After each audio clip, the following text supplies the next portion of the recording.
Hello everyone, welcome back. One of the viewers asked a great question in the comments. Why is the AR-15 line of sight so high over the barrel, right? So the sights, whether they're sights on the carry handles or whether we're using a red dot, we're usually about 2 3/4 inches high above the barrel, okay? And this is a question that I had probably answered. I know I answered in videos several years ago, but hey, there's lots of new people coming into this channel. So we're gonna basically do a summary, not just talking about why the line of sight is so high over the barrel compared to some other guns, but we're also gonna discuss some of the things that make the AR-15 like stand out and give it an edge over other guns that came before this. Okay, so let's start with iron sights. Okay, so here I have the classic FUD gun. Okay, so if you look, the sights on this gun are basically like right on the barrel over here, right? It's getting a little warm here, sun's coming out. So the sights are like right on the barrel. So if you look over here with the stock, you notice how the stock dips down. Okay, so somehow the gun design has to accommodate the fact that my eyes are up here and my shoulder is down here.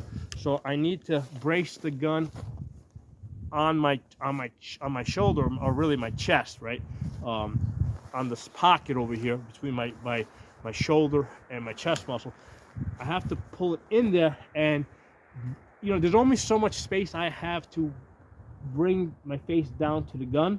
Okay, so if this stock was in line with the barrel, right, basically the barrel would sit a lot lower, and I would have to bring my head a lot lower on the gun, which is really uncomfortable and you know, unworkable, unfeasible. So in the classic design, the way they dealt with this is they, you know, the stock dips down, which brings up the, you know, brings up the barrel and the line of sight that is sitting on top of it. Now, the problem with this design, okay, is when the gun goes bang, you know, because the barrel is up here, the recoil is coming straight back into this empty area here. That makes the gun want to lift up. Okay, so that's what's naturally going to happen, because this is the part that's making contact with my body. The recoil is coming up through the barrel.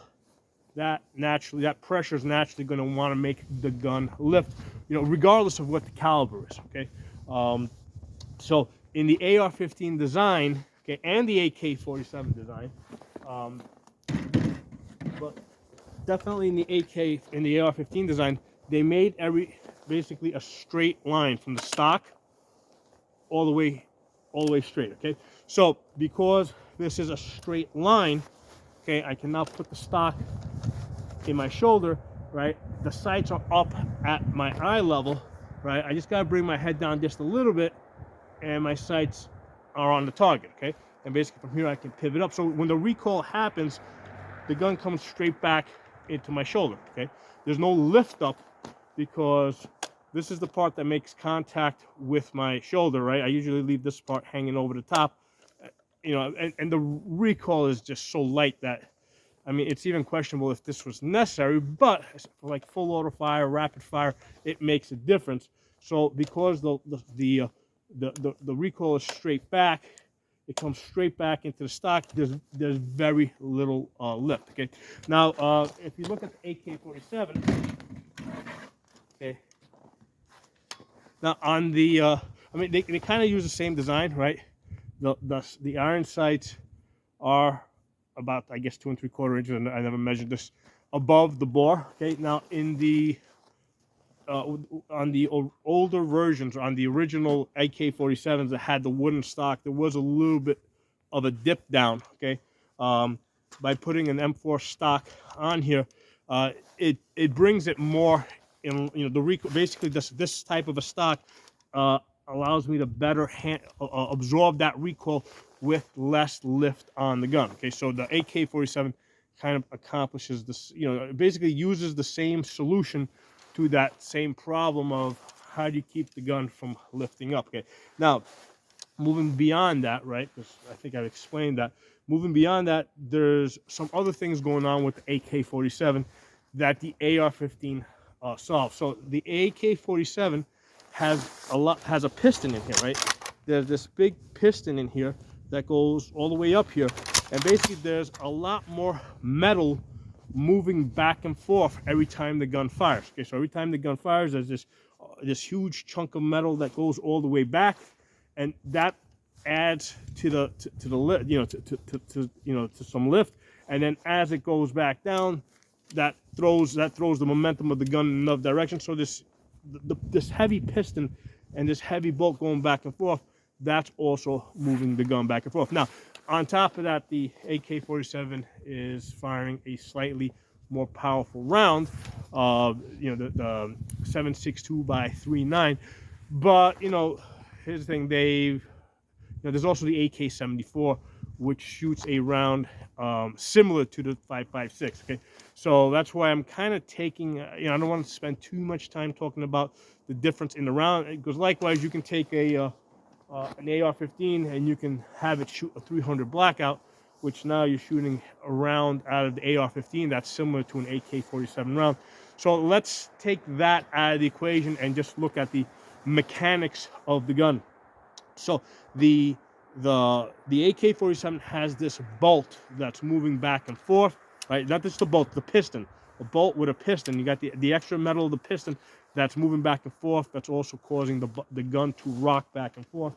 The AR-15, on the other hand, okay, the more classic direct impingement system doesn't have that piston going back and forth.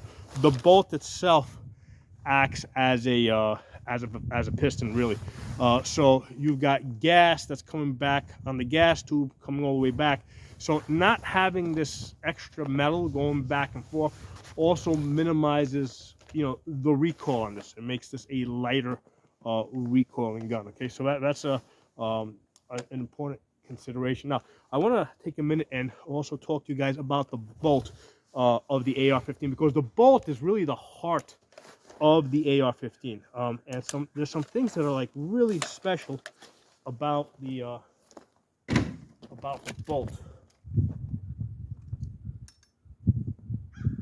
Okay, so when the gun fires, right, the gun goes bang, bullet comes out the barrel. There's a hole here that sends the gas up, and it comes back to tube, right, and it comes in through this little plumbing system here, right, called this gas tube, and it comes back through here, and it goes into the gas key over here, right? So what happens is when it goes into this gas key, it comes down in here, and what it does is the first thing that happens is before the bolt even starts moving back, the pressure is actually sent forward. So it actually pushes this forward, okay, right? It makes forward pressure, which basically starts to unlock the bolt itself. Okay. Now there's also the cam pin here, right? Because as soon as it puts some forward pressure, and then what's also happening is as the bolt starts moving back, this cam pin over here pivots on this little cutout in here, okay, which starts rotating it even more, and that also rotates the bolt. So the important thing is that the pressure that comes down, right, through the gas key doesn't just push the bolt forward. It also causes some forward pressure, and that also dissipates some of that felt recoil, because not all the force is going backwards. A lot of the force is going forward, all right, to unlock the bolt or help unlock the bolt. I'm not exactly sure what percentage-wise, right, how much of the unlocking happens from the gas pushing the bolt forward, and how much of the unlocking happens from the cam pin, camming and rotating.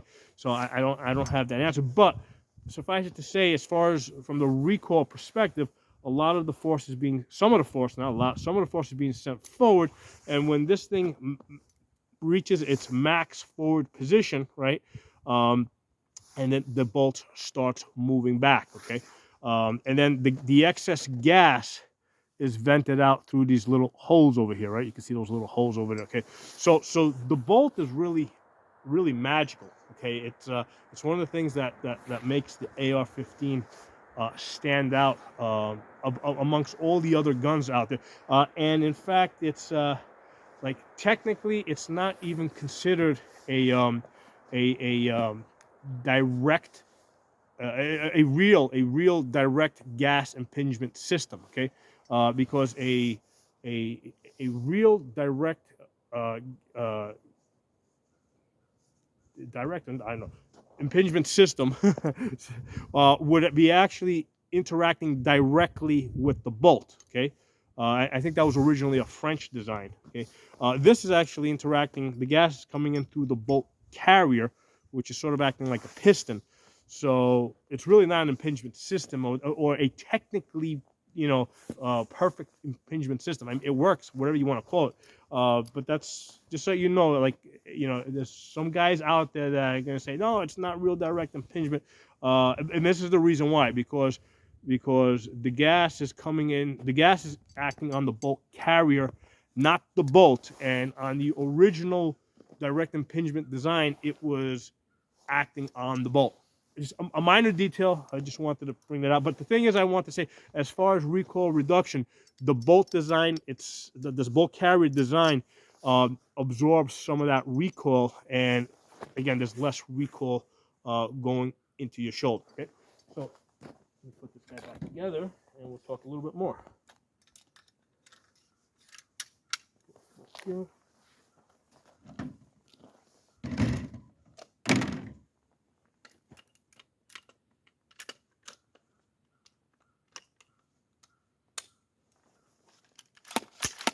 Okay, so a couple of other things that make the AR-15 stand out is the fact that this is a non-reciprocating charging handle. So what happens is, yeah, I got to pull the charging handle in order to load the first round into the chamber. But when the gun fires, this charging handle is not moving back and forth, hitting me in the nose. Okay, so the benefit of that, okay, is, let's say with an AK-47, okay. With this, if I'm shooting, let's say, through some brush, and this charging handle is going back and forth, okay, and this hits a tree, let's say, that I'm hiding behind, or some brushes, or gets caught up in brushes, this can cause, the fact that this is sticking out can cause the gun to jam. Okay, I mean, obviously you got to be like in a very unique type of situation, and then it could be like shooting underneath a car sideways, but anything that this charging handle can catch on is going to cause the gun to jam. Now, if you happen to be a lefty and you hold the gun like this and your hand comes back for whatever reason, it might just be because you're getting tired, because the natural thing to do is, as you get tired, right, if you're clearing, let's say, 100 rooms or something, right, you're going to bring your hand back here because you're bringing everything closer to your body to because basically you can support this better. Well, if you're a lefty, okay, and you're here and you start getting tired and you bring your hands back, well, now my thumb is coming into contact with that charging handle that's going back, and basically that is going to hurt you a lot when it hits your thumb. So that's one of the things to be aware of with these charging handles that stick out, whether it's on the left side or the right side, because on some guns they put it on the other side. It's going to be annoying to somebody, okay, because sometimes it's set up for a lefty, and if a righty happens to pick it up, it's gonna be annoying to them. Okay, now a lot of times the situation is such that you might end up not shooting your gun, okay, for whatever reason. And if you're a righty that picks up a lefty's gun, or a lefty that picks up a righty's gun, and you have this charging handle that sticks out, that can be a problem. Now, there are certain benefits to the charging handle, in that if you get a round that's really jammed up in there, you can actually like put this down and you can kick start it. You can apply a lot of pressure directly to the bolt to get whatever is in there out. Okay, so that can, so there's some benefits and there's some costs to having a charging handle that reciprocates, or not having one. Okay, with the Scar 17, okay, in the original design that came out, I think that it did not have a reciprocating charging handle. And then the military requirement was, they changed the requirement from what I heard to say, hey, redesign this with a charging handle. Okay, so FN went ahead and they redesigned it with a reciprocating charging handle. And then what happened during some of the tests, it failed because of that charging handle snagging on things. And it's like, you know, if you didn't force us to put a reciprocating charging handle in there, we wouldn't have had this problem.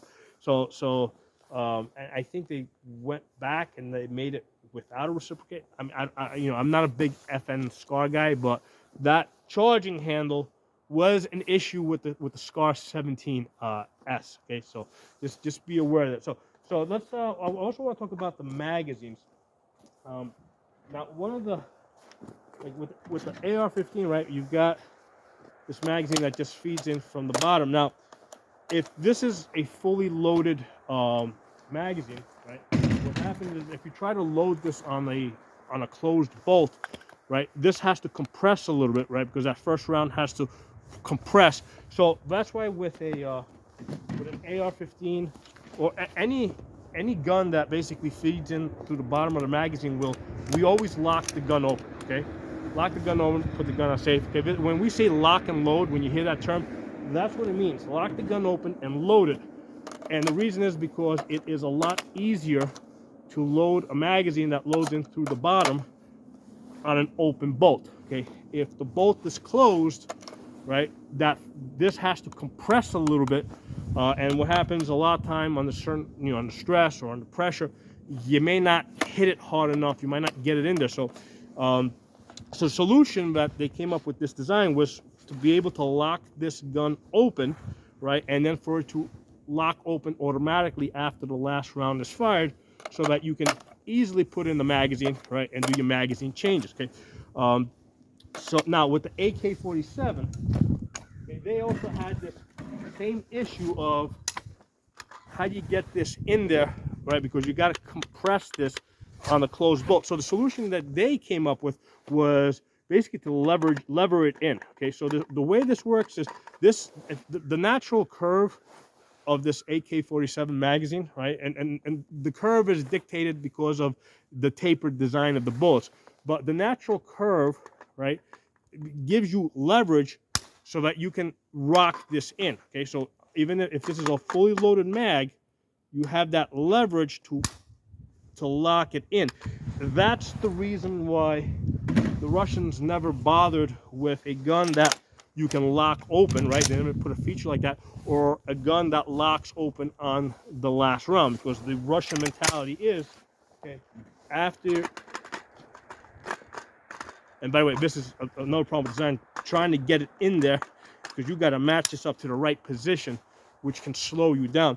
But after you go click, okay, you take out your mag, okay, and then when you go to put, you have a closed bolt, and what you do is you get this into position, right, and then you use leverage to get this in there. So because you're using that leverage, they never had the need to put in a feature where you can lock the gun open, or where you can either lock the gun open or where it would lock open on the last round.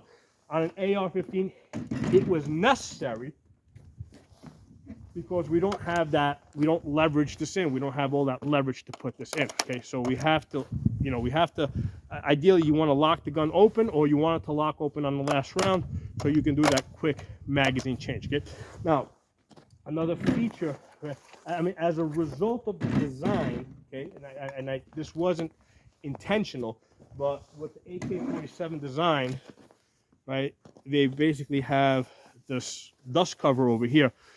The dust cover, even though a lot of the times you can see them that they'll have like a Picatinny rail over here, this is not a very stable place to put optics that need to be zero. That's why they give you this this mounting bracket on the side here, and typically if you put optics on here, they come over the top. Now the problem I have found with this is that they come so high that in order to see through an optic that's sitting on top, you have to raise your head open, okay? So you essentially, you have to put your jaw on the stock of the gun so that you can see through an optic that's raised above the dust cover, okay? So that's, now the problem with that is now instead of having the soft part of your cheek on the stock, you've got the hard bone on your stock, and especially when you're shooting a slightly more powerful 7.62 by 3.9, you feel that vibration in your jaw every time the gun goes bang. And that is the reason why I removed the optics that were on the stock. Now, aside from the fact that it was vibrating on my jaw, and I ended up having to put a riser on the stock to lift the stock up a little bit higher. So now it's like I had to add another thing onto this, you know, another layer to deal with this problem, okay? The other issue I had with the mount is if I would push on it, I could see that it moved, okay? Because it wasn't like let's say over here where this is secured and you can push on this as hard as you want, it's not going to compress. With the mounts that come over on the side here and curve over the top, if you apply enough pressure on it, you're going to see that it's going to bend. With this, I can basically stand on this. This is not going to bend, okay? So that's the reason why instead of having the optic mounted back here, I have it mounted up there. And I have found, like, before I did this, like the best I would get like 3 and 4 MOA groups. When I went to this design here, where the optic, and the way this system works here is that the bottom part of this rail is clamped onto the barrel, okay? And then what happens is the top rail here is clamped onto the bottom rail, and then the optic is basically screwed, Loctited into the top rail, okay? And when I put this on here, then I could hit like 2-inch groups and slightly better, okay? So this, at 100 yards. So this system here greatly improved my shooting ability with an AK47. You know, I could, now there is a problem with this, okay? The problem is that with this system here, the way I have this set up on an AK, there's a lot of parts. Okay, first of all, you got the bottom rail that's clamped onto the barrel. Okay, so that interferes with the natural harmonics of the barrel. Right, the barrel wants to, you know, to vibe, to move a certain way when the gun goes bang. So that there's a little bit, a tiny little bit, but there's some interference there. Okay, but I've got a clamp on the barrel, and then the top rail clamp, basically bolts into the bottom. Top rail bolts into the bottom rail. And then the optic bolts into the top rail. There's a lot of room for things to loosen up there, right? You're talking about a lot of screws in a lot of different places. And I have found that over a couple of thousand rounds, okay, something, even with the Loctite, things start loosening up, okay? And it'd be one thing if the optic itself was loosening up, because you could kind of go like this and maybe feel it or something, right? But when the clamps on the inside that I can't see are loosening up, I can't see that, I can't feel it. So I generally don't know that some of those internal screws are starting to loosen up until like my groups start opening up. Okay, so this is not a great system either, but it's the best that we can do on this design. Okay, so the other problem I have found with this AK47 design, okay, is, again, because we really can't use the dust cover. Although I wish that it did have a Picatinny rail here, because it'd be nice to put a magnifier back here. And if I put the magnifier off of this rail over here, that doesn't match up with the line of sight of this. So again, that's another issue, right? You'd have to, because here's the thing, even if you could get, because I'm sure you can get a dust cover that has a rail, a Picatinny rail on top, then it's a matter of now you got to play around with risers to get the magnifier to match the height of this front rail. It's a freaking nightmare. I mean, it's so much of a hassle that I never bothered to do it. Okay, but aside from that, this thing is really cramped. Okay, because here's the thing, I need a place to put a light. So, and I've got some Picatinny rail here for a light. I need, well, actually, the light goes on this side, right? Because the sling attaches to this rail over here, okay? And then the optic goes on top, and then I have very limited room here to put my hand. So this is really cramped for space here, okay? So that's another problem that I find with the AK47 in the way that we fight today, okay? Because this was great, you know, prior to all the added feature, prior to like modern fighting tactics. Now you might say, hey, you know, why do you need all this stuff? Why can't you go with iron sights? And the honest answer is, after having trained, you know, over the last 15 years, like literally thousands of people, I have seen that everybody shoots better with optics, okay? Even the guys that think they don't, they do, right? When I test them, when I put them under stress, everybody shoots better with optics, okay? Especially as you get older and your eyes start not working as well, everybody shoots better with optics. So in today's world, okay, if you're not using optics, right, you're at a disadvantage, right? The guy that's if you're just using iron sights, the guy with the optics is going to have an advantage over you, and that's the reality. I've seen it time and time again, okay?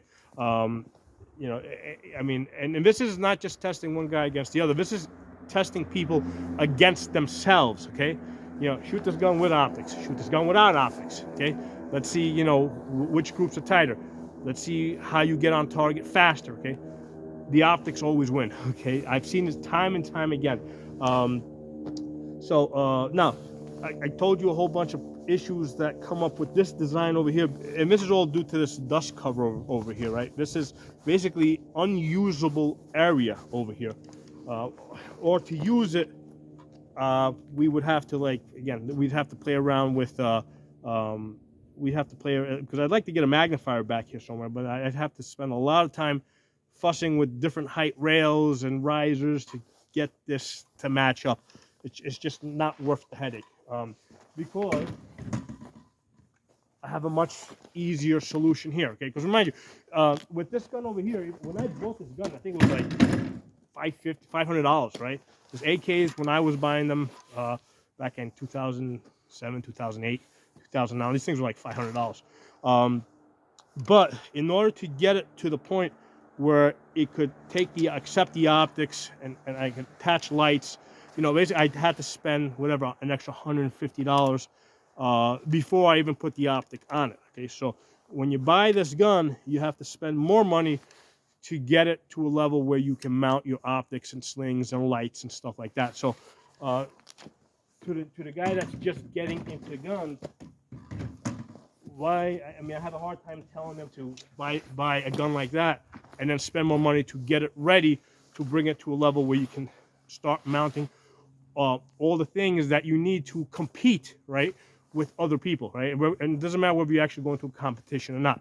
You know, it doesn't matter whether you're competing for points or possibly competing for life. In the end, it's a game. You know, in order for one person to win, somebody's got to lose. Okay. So with this design here, because of the AR design of the upper and lower, open this up. The barrel. I'm locked open. Yeah, I'm locked open. Okay. So the barrel is part of the upper receiver, right? So because this is part of the upper receiver, we can mount the optic directly on this. Okay. So I've got a lot of real estate here to put stuff on, okay? So the most important thing, the optic, that goes there. Next most important thing, in my opinion, is the magnifier. And this doesn't mean that we're gonna be shooting at 500 yards, but even shooting at 100 yards, I can see something small like a tennis ball, or what would be, let's say, a hand or a foot, you know, or somebody peeking out, you know, past a rock or something. A magnifier will help you see better, you know, small things better at 100 yards that are trying to hide, okay? So the magnifier is critical. The light, critical, right? Especially night shooting. Now, the great thing about the system is, if I don't need these things, if it's night and I'm not going to be shooting, I don't think the magnifier is going to help me, I just take this thing off, put this in my pocket, light in the gun, okay? Okay? Or if it's daytime, take this off, put that in my pocket. I've lightened the gun, so I got a much lighter gun now. Okay, and I still retain my backup sights. Now in this position here, and I've done videos on this. I did a video where I dimmed down the magnifier, and I'm just shooting the iron sights, right, with the mag. Now you gotta open up you gotta use the large aperture so you can see it that far out, or at least I do with my eye sights. So at this with this setup here with the iron sights at this distance, it's still more than most pistols will give you, and I can hit targets out to 100 yards. Okay, now usually back here in the grip, I'll keep Allen keys, right, and spare batteries and some spare parts. I covered that in another video, right? A full bolt, not a bolt carrier, but just a bolt. That's another thing I can go in the grip over here. So I can use the Allen key where I can move these. Okay, so this is a good storage place, right? So even if I'm not going to be using these iron sights, or even if I don't love them in this position, that is a good temporary storage place. You know, because these things are light, so it's not a bad idea to have them if you've got the space over here. Okay, so these are some of the advantages of the AR-15. And again, going back to why the line of sight is so high, okay, is because the stock is basically in line with the barrel, in line with the bolt, okay, and this recoil is coming straight back into your shoulder, and there's very minimal rise, like poof, poof, poof, poof. You know, it's not boof, boof, boof.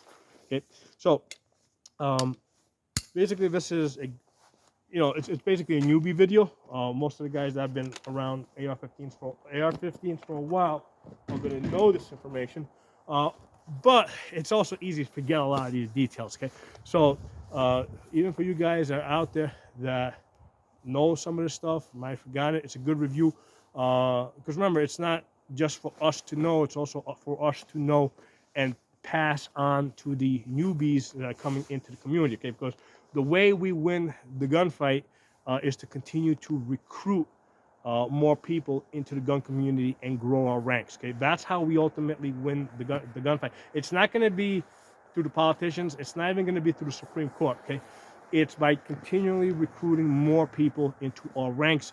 Now, from what I hear, YouTube is about because there's a lot of these Democrat news medias, they've made a complaint to YouTube of why they allow so much gun content. So I have a feeling that there's probably going to be another round of strikes and channel closings. I've had YouTube channels shut down in the past. That's why I have 3 YouTube channels. One's a backup to the other.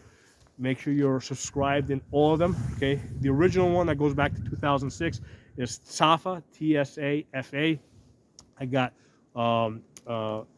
Absolute Gun Rights, and then I've got CCW Training PA, something like that. I forgot the name. I actually forgot the full name.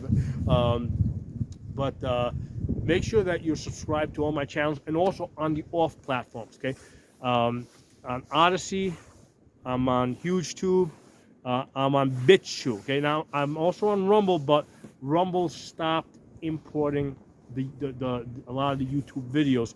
I used to be able to import them automatically, and right now I don't have a way to easily import the videos from Rumble, from YouTube onto Rumble, and YouTube is doing this on purpose to them, because so a lot of my videos aren't showing up on Rumble right now, but you will find them on Odyssey, and you'll find them on BitChute.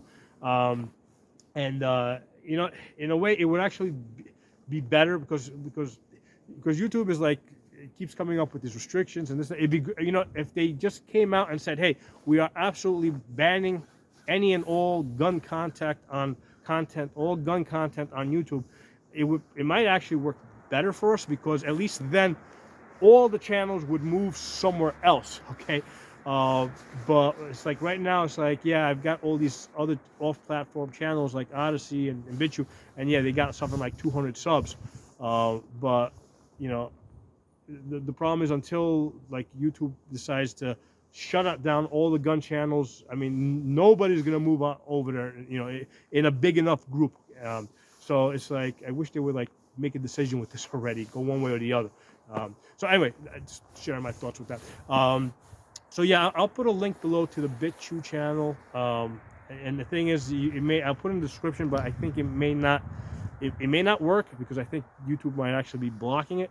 But if you go over to BitChute, just look up Pocono Guns or Pocono Shooting, or just look up the name of, like, let's say this video right here. If you copy and paste the exact name of this video in BitChute and Odyssey, it will show up, and then you'll be able you'll find the channel and you can subscribe to it over there. Okay, so thanks for watching. Talk to you all soon.